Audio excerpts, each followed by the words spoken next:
the alleged prophet of Islam, Muhammad, he was married to his child bride, Aisha, at 6, but he had sexual intercourse with her at the age of 9. Hello, you're watching Gript Media. I'm Fatima Gunning and I'm joined today by Nuriyah Khan. Nuriyah is an ex-Muslim, an aspiring journalist who has a BA in law and economics.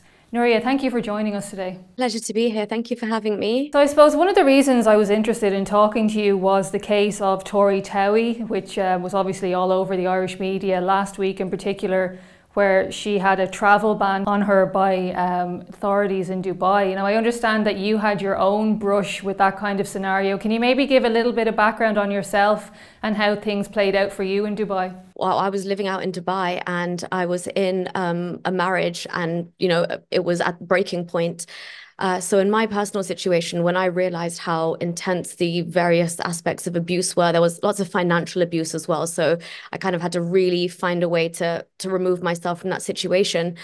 And luckily for me, I had my parents move back out there from Malaysia at the time. So I moved back into my father's house essentially. But as my ex-husband did not want to give me the divorce and did not want me to leave the country, he essentially went to the same police station that Tori was taken to, Al Barsha police station, and he had hired a lawyer, and they put this ancient Sharia law on me, which I had never heard of, even having lived there for that many years. But it's essentially a law that relates to the disobedience of a wife and the fact that you are able to forcefully return her to the marital home.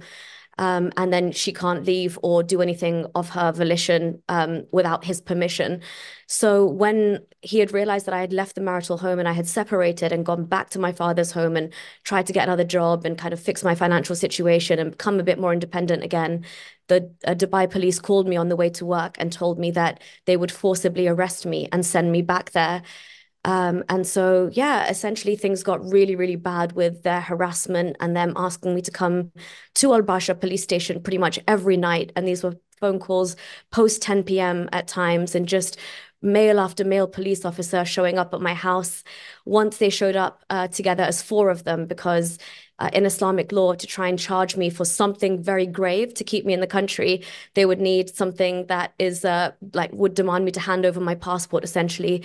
So one night they actually tried to come and frame me at my own villa with 4 policemen, and they bought the car to take me to the station. And thankfully, I had lived there for a number of years, and I did know a little bit about Islamic law, and I knew they had to have a female officer present to take me with them if they wanted to at that time. And because my dad was back in the UK, they weren't able to come and take me. Again, Islamic law, I used the guardianship law just in that moment against them. Otherwise, I could have had a very similar fate, in the sense that they were trying to take me and hold me in Al Barsha cells and have my passport handed over. So just before it got to breaking point, and even my lawyer said, there's no point fighting any legal battles here or trying to fight for your rights, because they're going to try and charge you with something ludicrous.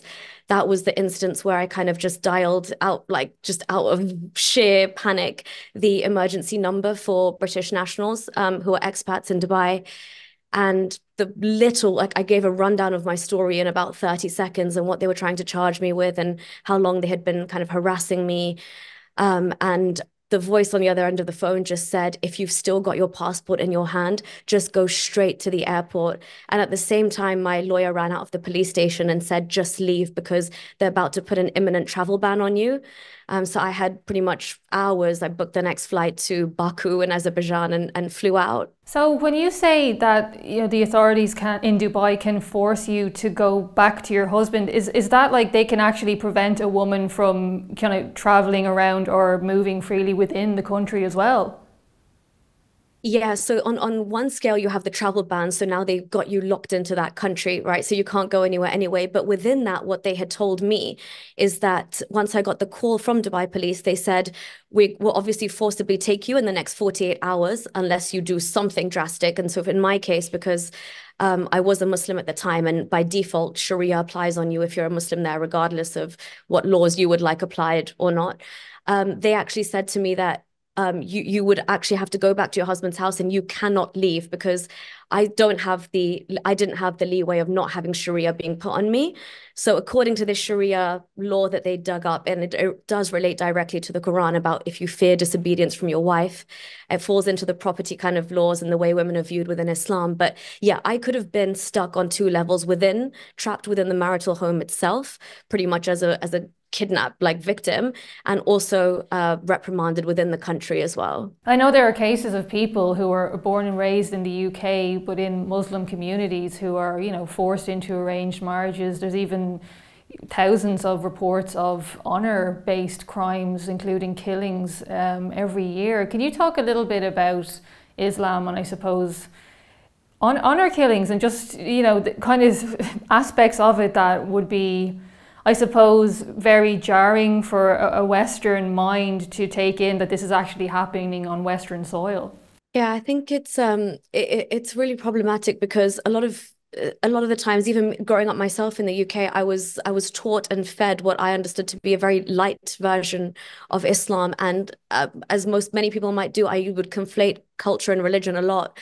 And I would think, that they're completely two separate entities at play here, and Islam was perfect, and the religion has no scope for allowing these things like dishonor killings, I like to call them, these things to happen.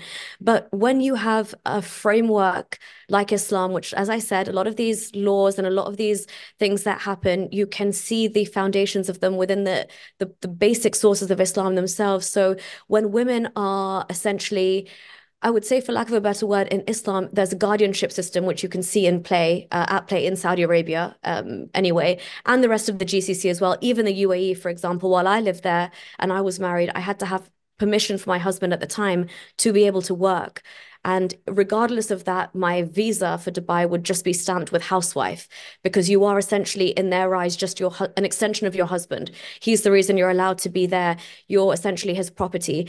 And that comes back through the very, very gender stereotypes that Islam has kind of set itself in. It's stuck in this kind of 7th century mindset where a woman is the property of her man. And I'm saying you as a woman in Islam, you have, any man in your family has agency over you before you have it over yourself. And then you're told, even the verse of the Quran, which allowed me to be almost kidnapped and taken back with that law, that same verse goes on to say how Muslim women need to cover up and non-Muslim women don't need to cover up, because there is a severe distinction between them, because Muslim women need to guard their honor by covering up. And if you don't cover up, then you're not guarding your honor and you've dishonored your entire family.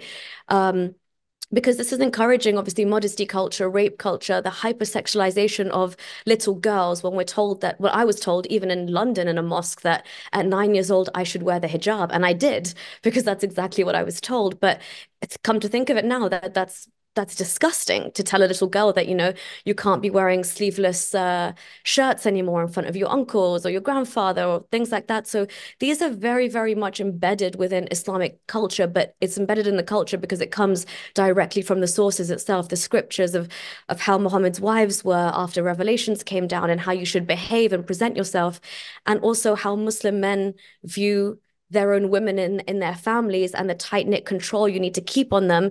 And again, the keeping the community close. So as a Muslim woman, you shouldn't dare to even think of being with a non-Muslim man, because again, you're responsible for your family's honor and the next generation. So Muslim men still have the opportunity to marry non-Muslim women, but as a Muslim woman, you don't. So there are, obviously this varies from country to country, and on how these dishonor killings are played out and how seriously people take them. And obviously the covering up, the veiling is different across the Islamic world, but the general concept of having to veil and potentially being killed or beaten for daring to remove it, or in like Mahsa Amini's case in Iran, showing 2 strands of hair, got her beaten to death. So it is carried out to varying degrees, but the commands are all there within the sources of Islam. If you'd like to watch the full version of the interview, you can subscribe to Gript by following the link on screen.